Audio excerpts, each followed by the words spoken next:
Bigot. Est-ce qu'il y a des remarques sur cette partie ou sinon on passe au suivant?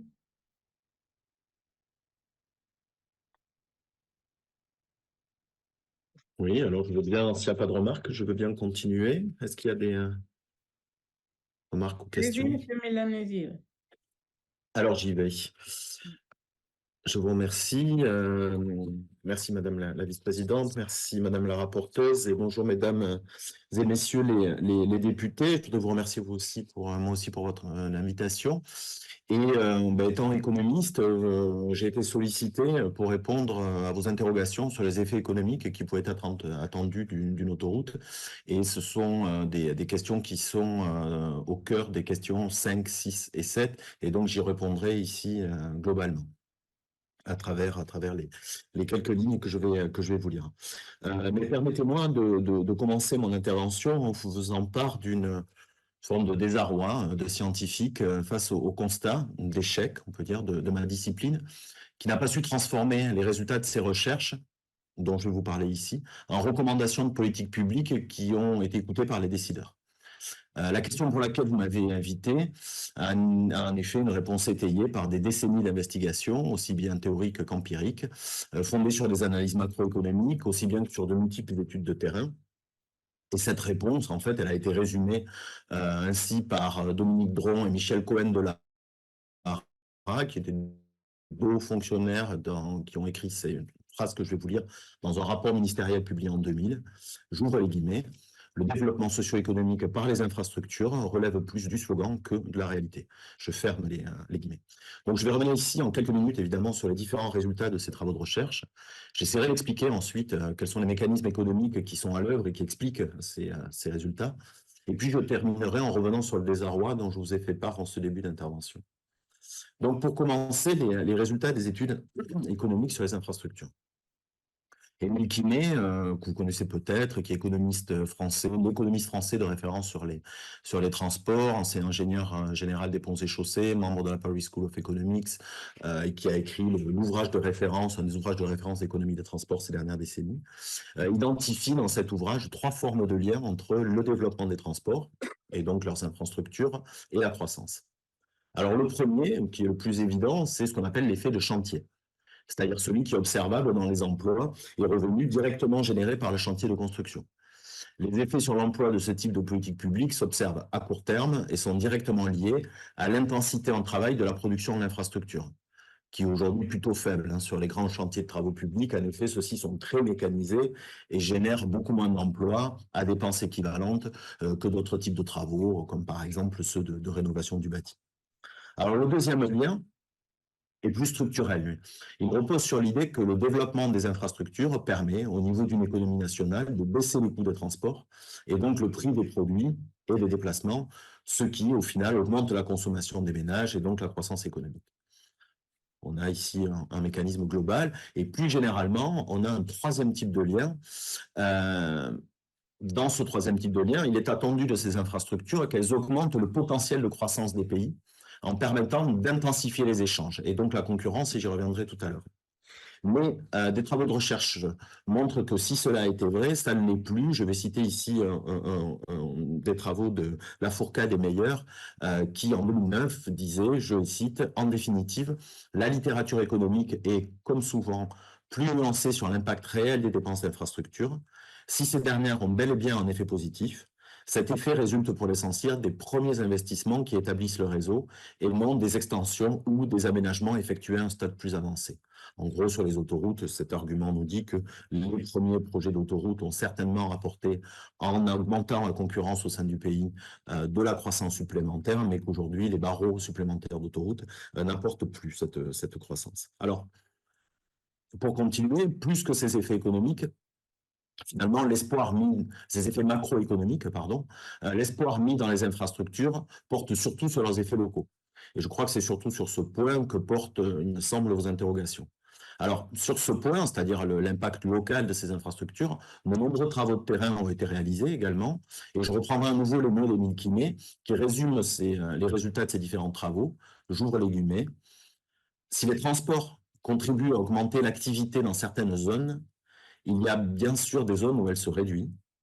Cette discrimination opérée par les transports, créant des zones avantagées et des zones qui ne le sont pas, se traduit par une polarisation, c'est le mot important, j'y reviendrai, c'est-à-dire par un renforcement des zones fortes. Et en ce qui concerne spécifiquement les autoroutes, Émile Quinet souligne dans le même paragraphe, j'ouvre les guillemets à nouveau, que les réseaux autoroutiers ont développé les métropoles régionales au détriment des pays qui les entourent. Je ferme les guillemets. Alors, au vu de ces conclusions, on peut voir qu'a priori, Castres a peu à gagner à la construction d'une autoroute la reliant à Toulouse, et qui est évidemment le pôle fort dans la région. Voyons, on aboutit, pourquoi toutes les observations en fait aboutissent à ces résultats. Donc, je vous donne ici quelques éléments de raisonnement économique assez simples, hein, qui partent du véritable changement tangible, concret, que crée une nouvelle autoroute pour ses usagers, c'est-à-dire le gain de temps. Sur le plan économique, alors ce gain de temps de transport pour les marchandises, les travailleurs ou les consommateurs qui vont prendre l'autoroute génère une augmentation de la concurrence. En effet, quand vous rapprochez deux villes, vous augmentez la concurrence entre les activités économiques qu'elles hébergent. Il s'agit donc de voir quels effets cela a lorsque ces deux villes sont de pôles urbains de taille différente, comme Castres et Toulouse. Alors, j'ai évidemment pas le temps d'envisager tous les cas de figure, mais j'ai pris deux exemples pour illustrer ces effets. Commençons à prendre un exemple dans le commerce. Diminuer le temps de trajet entre deux villes augmente la concurrence entre leurs commerces. Bon, c'est évident pour tout le monde. Les Toulousains, avec l'autoroute, pourront plus facilement aller à Castres pour faire leurs courses, et vice-versa. La question est de savoir quel sera le flux dominant pour savoir quelle ville sera la gagnante. Et sur ces questions commerciales, nous savons qu'il y a une prime évidente à la ville offrant le plus de diversité dans son offre commerciale, donc la plus grosse, donc en l'espèce Toulouse.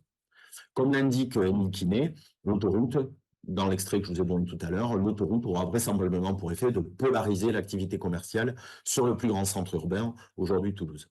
Alors, pour illustrer mon propos, je voudrais prendre ici un exemple sur un dossier que j'ai étudié, qui est celui de l'autoroute A65, qui relie maintenant Bordeaux à Pau. Et cette autoroute a été inaugurée en décembre 2010, et elle passe par Mont-de-Marsan, pour ceux qui connaissent, qui est une ville, donc la préfecture des Landes. Et au lendemain de l'inauguration, donc en période de Noël, le concessionnaire de la toute nouvelle autoroute a lancé une grande campagne de communication sur tous les panneaux d'affichage de la ville pour encourager les habitants à aller faire leurs courses de Noël dans les magasins de Bordeaux, qui étaient à présent accessibles en moins d'une heure, alors qu'il fallait jusque-là 1h15, 1h30 pour y aller. Alors, ceci a évidemment fait scandale chez le commerçant de Mont-de-Marsan, qui attendaient aussi le désenclavement de leur ville et de nouvelles opportunités commerciales. Et là, on a vu de fait cet effet de mise en concurrence à la fois des centres commerciaux d'ailleurs et puis des centres-villes. Alors, voilà un premier effet pour le commerce. Prenons un deuxième exemple. Intéressons-nous maintenant à une activité de production. Alors, je vais la prendre dans les services, car nous savons que du fait de leurs caractéristiques, les activités industrielles et encore plus agricoles sont évidemment beaucoup moins mobiles. Et prenons pour ça, par exemple, une activité d'assurance. Prenons le cas de figure d'un assureur unique qui aurait une agence à Toulouse et une autre à Castres. Pourquoi il a ces deux agences aujourd'hui? Parce que ce n'est pas intéressant pour un commercial d'être rattaché à Toulouse et d'aller chercher des clients et d'entretenir des relations de clientèle à Castres. Et donc, cette agence a cette compagnie d'assurance a deux agences, une à Castres, une à Toulouse. Alors, qu'est-ce que va donner l'arrivée de l'autoroute? Eh bien, avec le gain de temps qui en découlera, cela pourra rendre possible de développer l'activité à partir d'une seule agence et d'envoyer les commerciaux travailler dans l'autre ville. La question est de savoir quelle agence l'entreprise fermera. Le volume d'activité étant plus grand à Toulouse, la taille du marché en fait étant plus grande, et donc les économies d'échelle qui sont liées l'étant également, il est probable que ce soit celle de Castres qui ferme. Et donc, on aura une polarisation, à nouveau ici, comme l'indiquait Émile Quinet, vers le pôle le plus grand. Bref, je pourrais multiplier les cas de figure et les petits exemples comme celui-là, ce qui explique au final les effets de polarisation dont parle Émile Quinet, c'est que l'augmentation de la concurrence profite en règle générale aux plus grosses métropoles, car celles-ci ont des marchés plus grands et donc des économies d'échelle supérieures à celles qui sont à l'œuvre dans les villes plus petites. Alors bien sûr, c'est voilà, une analyse économique avec des petits exemples comme ça qui sont assez simples. Et là, vous allez me dire, l'intervention publique et d'autres facteurs économiques ou sociaux peuvent aller à l'encontre de ces forces de marché hein, dont j'ai parlé ici. Mais néanmoins, celles-ci sont suffisamment puissantes quand même pour dire qu'en règle générale, comme le montre l'expérience des 60 dernières années, les autoroutes, en fait, renforcent les zones fortes, les grandes métropoles, au détriment des zones plus faibles, comme les villes périphériques. Alors, je terminerai en revenant sur la remarque que je faisais au début. Ces résultats, en fait, qui sont issus de la recherche scientifique, qui sont par ailleurs corroborés par d'autres sources. C'est le cas, par exemple, des bilans lotis, que vous connaissez peut-être, qui sont produits par les concessionnaires après plusieurs années d'exploitation. Et voici un extrait de celui réalisé par la 65, sur la 65, donc la dernière grande autoroute, on pourrait dire, qui a été construite en France, inaugurée, donc, comme je le disais tout à l'heure, en 2010. Et voici donc un extrait de ce rapport lotis qui est en fait assez semblable à ce qu'on peut trouver sur d'autres projets de ce type. J'ouvre les guillemets. Il en ressort que les effets de la 65 sur le territoire sont assez limités et globalement moindres que ceux attendus. Il n'y a pas eu de rupture dans les évolutions démographiques locales, ni de développement spécifique de l'urbanisation. Le développement économique a également été faible, peu de zones d'activité et des réalisations encore en deçà des prévisions. Mais ce décalage qu'on observe dans ce bilan LOTI entre la réalité de l'infrastructure et les espérances qu'elle génère rend dubitatif en fait, jusqu'au plus haut niveau de l'État. Claude Gressier, un haut fonctionnaire qui fut notamment directeur du transport terrestre au ministère des Transports et qui en réalité dirigeait à peu près tout ce que comptait le ministère comme direction, évoquait lors de mon entretien que j'ai eu avec lui en 2015 à ce sujet la croyance, je le situe entre guillemets, je le cite, des élus locaux alors, j'ouvre les guillemets à nouveau, qu'il a été effectivement montré et démontré qu'il n'y a pas d'effet inéluctable des infrastructures de transport sur l'emploi. Alors, dans le même ordre d'idées, Bron et Cohen-Delara, que je citais tout à l'heure, constataient en 2000 dans leur rapport, j'ouvre les guillemets à nouveau, la persistance de mythes, hissés au rang de dogmes, tels que les fausses équivalences BTP équivaut infrastructure, équivaut à désenclavement, équivaut à croissance économique nationale et locale, équivaut à mieux-être général. Alors, ces propos écrits donnent une piste, en fait, permettant d'expliquer le constat d'échec dont je vous parlais en introduction, le constat d'échec de ma discipline, à dire transmettre ces résultats à la décision publique. En effet, malgré toutes les évidences scientifiques, en dépit des preuves qui s'accumulent, il est encore attendu des autoroutes qu'elles apportent développement et prospérité. Alors, je pense que nous avons donc affaire ici à une croyance largement partagée et qui puise, alors c'est une hypothèse que je vous soumets, probablement sa source au 19e et 20e siècle dans les bouleversements économiques gigantesques qui ont accompagné la construction des premières infrastructures de transport. Ces équipements furent dans beaucoup d'endroits, notamment dans les campagnes, une des manifestations les plus spectaculaires d'un changement de monde. C'est par ces infrastructures que progressivement arrivée la vie bonne telle qu'elle est vue dans la modernité, c'est-à-dire faite d'échanges, de concurrence, d'accès à de nouveaux produits, de nouveaux marchés. Plus tard, cet imaginaire associant infrastructure de transport et prospérité s'est nourri des politiques de grands travaux, qui ont constitué un des outils de politique économique majeurs contre la grande crise, et les suivantes. Et enfin, plus récemment, c'est en partie à travers ces équipements que la France a vécu le miracle, on pourrait dire, des Trente Glorieuses. Et c'est aujourd'hui ce miracle que l'on veut voir renouveler, que l'on attend de la nouvelle route, de la nouvelle ligne de train ou du nouvel aéroport, ça marche aussi d'ailleurs. Mais le rôle historique de ces infrastructures les a chargées de promesses qu'elles ne réalisent plus aujourd'hui. Elles sont, je pense, mesdames et messieurs les députés, des symboles de la prospérité économique, mais elles n'en sont pourtant plus les actrices. Je vous remercie. Merci à vous, Monsieur Milanesi, et merci à tous les intervenants. Avant de passer la parole à Madame la rapporteure. Alors, nous n'avons pas terminé. Il y a, voilà. Oui. Monsieur Rémi Bénos doit compléter mon propos. Voilà, je te laisse, Rémi. Merci, et je passe la parole à Monsieur Bénos. Merci, Madame. Pour compléter le propos de Julien Milanesi, on va faire un point sur la notion d'enclavement, qui est à l'origine souvent de la justification de ces infrastructures dont vient de parler mon collègue, et un deuxième point sur le territoire. Alors, en géographie, urbanisme, aménagement du territoire, il faut avoir une première idée en tête, c'est que l'aménagement du territoire n'est pas une science exacte. C'est un domaine d'étude, un ensemble de pratiques dans lequel il y a des experts, des scientifiques, des décideurs politiques. Mais l'aménagement du territoire, c'est jamais neutre.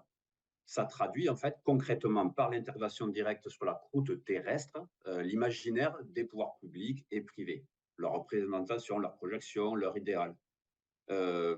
Du coup, si l'aménagement du territoire n'est jamais neutre et que l'autoroute est un projet d'aménagement du territoire, alors ça veut dire que l'autoroute correspond à cet imaginaire si particulier dont parlait Julien Milanesi.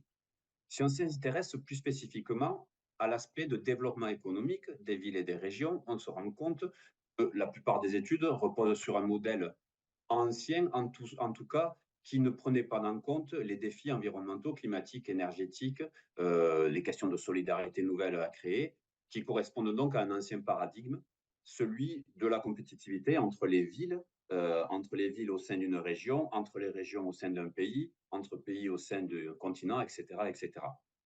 Aujourd'hui, toutes les études en aménagement et urbanisme tentent de réinventer finalement la façon dont les acteurs publics et privés redonnent du rôle au local dans de nouveaux modèles de planification. Et là, le cas de Castres-Mazamet est particulièrement intéressant parce que si on reste dans le paradigme ancien de la compétitivité entre les territoires, on peut tout à fait imaginer et comprendre que certains acteurs espèrent qu'un projet de type autoroutier vienne dynamiser, accélérer l'intégration de Castres-Mazamet dans le grand marché mondial. Si on prend en compte ces nouveaux défis et tous les nouveaux modèles de développement plus endogènes qui émergent, alors Castres-Mazamet a sans doute de très forts atouts à faire valoir en termes d'aménité, de capital social, de disponibilité foncière et de modèles de développement différents à inventer hors du champ de la compétitivité. Pourquoi je vous parle de ça? C'est parce qu'en fait, la notion d'enclavement dépend de l'imaginaire dans lequel on se situe.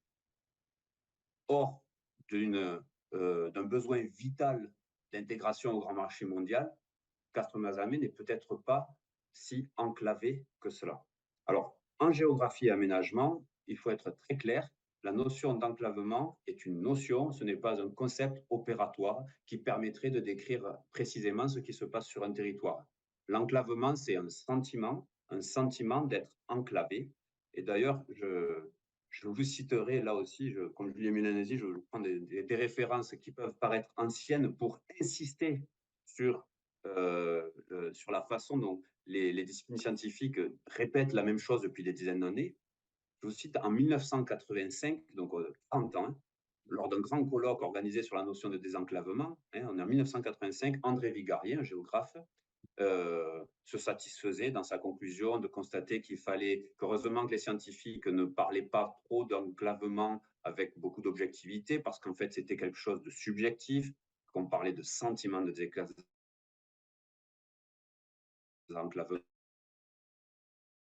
politique de la notion d'enclavement et non pas scientifique. Il conclut en disant « Il existe des mythes de désenclavement, chaque région a les siens ». Alors, la formule peut sembler abrupte, et j'entends déjà des habitants des Monts de la Cône, d'Albin ou d'Arfon, des petites communes du sud du Tarn, se dire que c'est pas très sérieux et qu'il suffit d'aller passer un hiver chez eux pour sentir ce qu'est l'enclavement réellement. Mais en soi, ces remarques-là confirmeraient finalement un fait, c'est que l'enclavement n'est juste que s'il renvoie à quelque chose de vécu comme tel. Alors, nous avons des responsables politiques et des acteurs économiques du sud de Tarn qui font de l'autoroute un objet de désenclavement pour venir lutter contre les problèmes d'enclavement qui deviennent vitaux selon eux et selon leurs mots. C'est tout à fait leur légitimité de pouvoir défendre ce projet-là et cet imaginaire associé. Le projet, l'argument du désenclavement est principalement mobilisé autour de deux arguments. Gagner en attractivité démographique et contribuer au développement de l'emploi. Alors sur ce sujet-là, encore une fois, ce sont des registres de justification qui sont légitimes en soi et chaque opposant ou défenseur de la 69 peut y opposer des chiffres. Ici, dans le cas de cette commission, puisqu'on est mobilisé en tant que scientifique, je voudrais revenir sur un point qui me paraît très important et je vais projeter pour ça un tableau. C'est un point de méthodologie pour que chacun réalise quand même ce dont il est question lorsqu'on parle d'enclavement sur Castres-Mazamet. Partager l'écran. Est-ce que c'est bon? Oui, c'est bon. Ok, merci. Je mets en grand écran. Alors, j'ai simplement fait un petit tableau. Il va falloir faire l'effort de ne pas lire tout le contenu, hein, parce que sinon ce serait rébarbatif. Donc, j'ai fait des zooms avec des carrés et des ronds qui vont apparaître pour que ce soit un peu plus fluide. En gros, l'argument de l'enclavement est lié au fait que, Castres n'attirerait pas de nouveaux habitants et que la démographie stagne. Hein, c'est vraiment des arguments extrêmement mobilisés pour justifier cette autoroute. Et d'autre part, que l'emploi est en relative mauvaise santé et surtout qu'il y a des taux de pauvreté importants, un chômage très important, etc. Alors, je vais simplement ici illustrer le problème de méthode avec ces données-là. En gros, on a sur le tableau du haut différentes échelles. Ce que je voudrais qu'on comprenne, c'est que tous les chiffres qui sont mobilisés dans les différents dossiers sont souvent mobilisés avec une seule échelle, celle de la communauté d'agglomération Castres-Mazamet. La communauté d'agglomération Castres-Mazamet, c'est un projet politique, c'est une intercommunalité qui relie ces deux villes-là et puis quelques communes autour. Mais les statisticiens essayent de comprendre depuis longtemps ce qui se passe sur les territoires avec d'autres zonages, avec d'autres périmètres. Et ici, j'ai mis le zonage en aire d'attraction des villes. C'est un zonage que l'INSEE a conçu pour essayer de prendre la relation qu'il y a entre une population qui vit dans un village et le fait qu'elle va travailler dans une autre commune. On connaît tous, et peut-être qu'on est tous concernés par cette situation aujourd'hui, il est très rare, de plus en plus rare, de travailler dans la commune où on réside. Donc pour ça, l'INSEE s'est dit, il faut que je crée un périmètre nouveau, c'est ce qu'il appelle aire d'attraction des villes. On fait un zonage avec une commune centre qui est Castres et qui permet de voir tout le périmètre des communes concernées. Ce qu'il faut comprendre là, c'est qu'avec l'aire d'attraction des villes, par exemple, on peut parler de la dynamique de Castres en prenant toutes les dynamiques démographiques très attractives de tous les petits villages qui sont autour, mais qui ne sont pas dans la communauté d'agglomération. Je ne sais pas si vous me suivez, mais en gros, la communauté d'agglomération, c'est un projet politique qui ne prend pas en compte toutes les dynamiques du territoire qui borde Castres et qui jouxte Tarbes. Si les élus tarnais sont présents, je pense qu'ils verront que je parle de la communauté de communes Soré-Agout, communauté de communes Lautrécois, Pays d'Agout, etc., etc. On a ensuite des zonages qui sont simplement administratifs. L'arrondissement de Castres, c'est un zonage qui correspond aux limites du sous-préfet de Castres. On a des zonages qui correspondent à l'urbanisation. C'est le zonage en aire urbaine, en unité urbaine. Donc, il faut que le bâti soit continu. On a aussi un zonage très important qui est extrêmement utilisé dans la statistique en France, c'est le zonage en zone d'emploi. La zone d'emploi, ça prend en compte les mobilités domicile-travail seulement des actifs et pas seulement de tous les habitants. Et puis le bassin de vie, c'est en fait essayer de trouver le zonage autour duquel les habitants vont faire des courses, acheter des matériaux, vont au sport, au loisir. Donc c'est vraiment l'échelle à laquelle on a les aires de chalandise, de loisirs, de culture, etc. Voilà. Là, ce que je voudrais que vous compreniez, c'est qu'on a des zonages différents à chaque fois qui vont correspondre à des populations différentes, à des densités de population très différentes. Et vous voyez, on ne peut pas se fier seulement à des statistiques qui reposeraient sur un seul périmètre, par exemple celui de la communauté d'agglomération Castres-Mazamet. À la fin du tableau, j'ai mis le département du Tarn simplement pour avoir un comparatif et une moyenne. Pourquoi je vous parle de ça? Si j'appuie, apparaissent des petits ronds, et vous voyez qu'effectivement, à l'échelle du zonage de la communauté d'agglomération Castres-Mazamet, CA, bien effectivement, on voit que depuis de 2014 à 2020, la population n'augmente pas. Peut-être que c'est parce qu'il n'y a pas d'autoroute. Mais si on prend tous les autres zonages, alors on voit que la population augmente de façon stable. Ce n'est pas des bons mirobolants à l'échelle de la région Occitanie, mais en tout cas, on est complètement dans les moyennes Tarn, qui est pour moitié concerné par l'autoroute A68 Castres-Toulouse, en pleine expansion démographique sur les communes de Saint-Sulpice, Rabastens, etc. Donc, on est dans les moyennes, en fait. Et si on s'amuse à faire ça sur plusieurs chiffres, j'ai pris les taux de pauvreté, puisque c'est aussi un sujet qui revient beaucoup, le taux de pauvreté sur Castres-Mazamet qui serait très élevé. Effectivement, si on prend le zonage de la communauté d'agglo, eh bien, le taux de pauvreté, il est de quasiment 19%. Donc largement au-dessus de la moyenne départementale qui est à 15,7. Mais si on prend les autres zonages, on voit qu'on est quasiment dans les moyennes, même si on est effectivement un peu plus élevé. Dernier exemple, le taux de chômage, qui a beaucoup été utilisé dans la presse notamment. On voit ici que le taux de chômage serait de 15,4. Alors on est en 2020, il a considérablement baissé aujourd'hui.